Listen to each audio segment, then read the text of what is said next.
Swag media देखने वाले सारे दर्शकों ने जय गिल कुराड़ी की ओर से राम राम। फिलहाल गांव मोखला जिला रोहतक में मौजूद हूं। आप सबने भी रहा है कि जो पाखंड चल रहा है, कुछ लोग पाखंड भी कह रहे हैं, कुछ लोग सही भी कह रहे हैं। आज पंचायत फीस लेकर तो मेरे साथ गुरु जी हैं, योगी जी। तो सर राम राम जी। सबको नमस्ते। हाँ जी। तो सर क्या कुछ फैसला रहा आज का?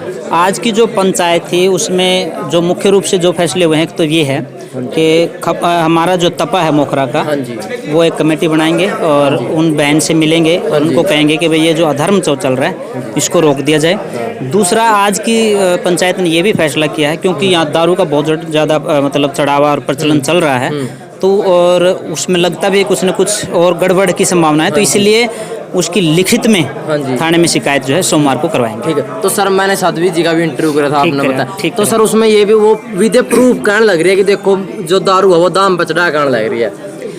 मैं आपसे दूसरा प्रश्न कर रहा हूँ। हाँ जी। और अगर आप उनका इंटरव्यू करो तो दोबारा पूछना। हाँ जी, हाँ जी। हम सनातन धर्म के लोग हैं। हाँ जी। हिंदू धर्म जिसको कहते हो आप। हाँ जी, हाँ जी। हिंदू धर्म में वेदों को सर्वोपरि माना गया है, आपको भी पता है इस बात का।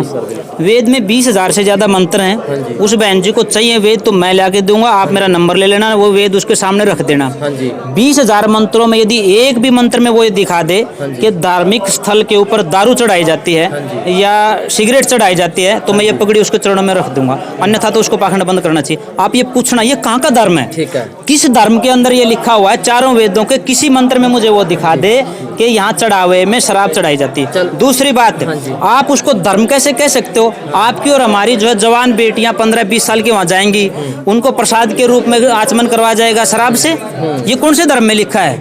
ये कौन से धर्म में लिखा है कि 30 साल की एक नौजवान लड़की जो है वो होके के छुट्टे मारेगी और नाक में से धुआं निकालेगी? किस धर्म की बात कर रहे हैं? धर्म की परिभाषा समझने की जरूरत है। इन लोगों ने धर्म को बदनाम करने का काम किया है, ये कतई धर्म नहीं है। और जब भी आप उनके पास बैठोगे, आप ये स्पेशल कहना कि स्वामी जी ने कहा आपके पास वेद नहीं है तो मैं ला करके दूंगा, 5-6 हज़ार रुपए में आएंगे, 9 वॉल्यूम है, 13.5 किलो वजन है, 20,000 से ज्यादा मंत्र हैं, उनके सामने ला करके रख देंगे। एक भी मंत्र में अगर वो साबित कर दे कि इस मंत्र में लिखा है कि दारू चढ़ानी है, जो कहेगी फिर हम मंजूर कर लेंगे, नहीं तो उनको। अब उनके लिए मैं बताता हूँ सबसे आसान तरीका क्या है। वो इस गांव के सामने, जरूरी नहीं कि हमारे सामने है, बिल्कुल आने की जरूरत नहीं, गांव के सामने आए, हाथ जोड़ के माफी मांगे कि मेरे से गलती हो गई है, मैं इस काम को आज से बंद कर रही हूँ। वो सबसे बढ़िया तरीका है, गांव का मनमुटाव भी नहीं होगा, उसका भी पीछा छूट जाएगा, बहन जी का भी, और वो अपने ठीक ठाक से रहेंगे, गाँव का वातावरण माहौल ठीक रहेगा। तो जिस तरह की आप कह रहे हो कि नशा प्रमोटर, हरिद्वार पे भी जावा जी गेटे भी लगते रहो, और गांव में भी जो रास्ते में गांव में मेरे जानते रहो बाबे जो चिलम पीवा है, फिर वो कौन सा वेद में लिख रखे है? हाँ, वही मैं आपको बात बताने की बात कर रहा हूँ। धर्म को समझने की जरूरत है। जैसा ये बहन जी वीडियो में कहती है कि मैं कोई साध्वी नहीं हूँ, मैंने किसी से दीक्षा नहीं ली, मेरे को तो मीडिया वालों ने नाम दे दिया। जब तक आप किसी धर्म में दीक्षित नहीं होते ना, आप कतई सन्यासी नहीं हो। मैं कितने मुसलमानों की वीडियो आपको दिखाता हूँ, जो मुसलमान हैं ये लाल कपड़े पहन करके भीख मांगते हुए घूमते हैं, कहीं हनुमान बन के, कहीं शिव जी बन करके घूमते हैं, वो उसको आप धर्म कहेंगे क्या?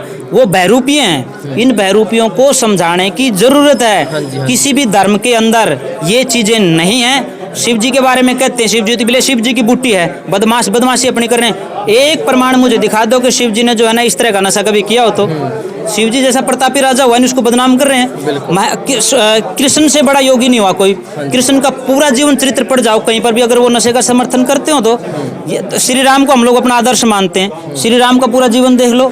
ये लोग अपनी धर्म के नाम पर रोटियां कमाने का धंधा शुरू कर रहे हैं, इससे बचना पड़ेगा। धर्म के नाम पर जो वास्तविक धर्म है, धर्म की परिभाषा जो ना, वो आप लोगों की सबसे बड़ी जिम्मेदारी है कि आप लोग इनके सामने लेकर के जाएंगे, दिखाओ तो तुम जिस धर्म की बात करोगे प्रमाण कहाँ है, मैं दिखा दूंगा। जिस दिन आप कहोगे, आप अपना जो है ना मेरा नंबर रखना, मुझे फोन करना, मैं वेद लेके आऊंगा और उसमें हम तो दिखाएंगे कि इसमें पूरे में दिखा, और वो कहती है मैं दिखाऊंगी, तो हम फिर मान लेंगे। तो आप देखा जो गाँव में पुछड़े भी हैं, झाड़े भी हैं, क्या उन पर भी कुछ ना कुछ रोक लगेगी? बिल्कुल। देखो, जिस दिन ये बहन जी का काम यहाँ से बंद हो जाएगा ना, आप मान के चलो हजारों ऐसे ठिकाने ऑटोमेटिक बंद हो जाएंगे और समाज को भाई आगे आना पड़ेगा।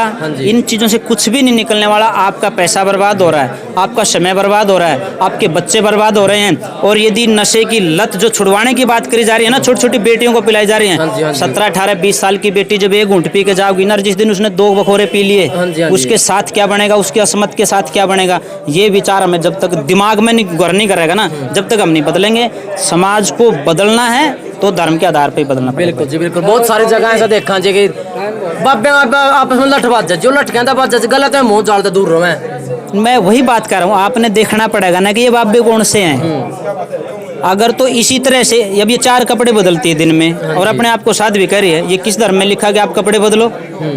मैं तो जब से सन्यास लिया है, कोई भी सन्यासी हो तो उसके लिए ये भगवा वस्त्र है, ठीक ना, रक्त वर्ण जिसको बोलते हैं, त्याग का प्रतीक है, यही पहना जाता है। आप कहीं विवाह शादी में जाओ, देश में जाओ, मैं विदेशों में जाता रहता हूँ, मैं तो इन्हीं कपड़ों में रहता हूँ, यही कटी वस्त्र रहता है, यही कपड़ा रहता है। तो जो लोग, जैसे मैंने कहा, कुछ मुसलमान भी ऐसे हैं जो लाल कपड़े पहन करके कुछ ना कुछ मांगते रहते हैं। बहुत से आपको सामने दारू पी करके आपस में झगड़ा करते हुए दिखते होंगे, वो लोग धार्मिक हैं ही नहीं भाई, ठीक है ना। हमें सिर्फ इन लाल कपड़ों को धर्म से नहीं जोड़ना है, ये हमारे धर्म का प्रतीक है, परंतु इस लाल कपड़े को, भगवा को भी बहुत से लोगों ने बदनाम कर दिया। उनको आप ना साधु मानो, ना वो सन्यासी मानो, वो अवसरवादी हैं। ठीक है, बहुत बहुत धन्यवाद। धन्यवाद भाई।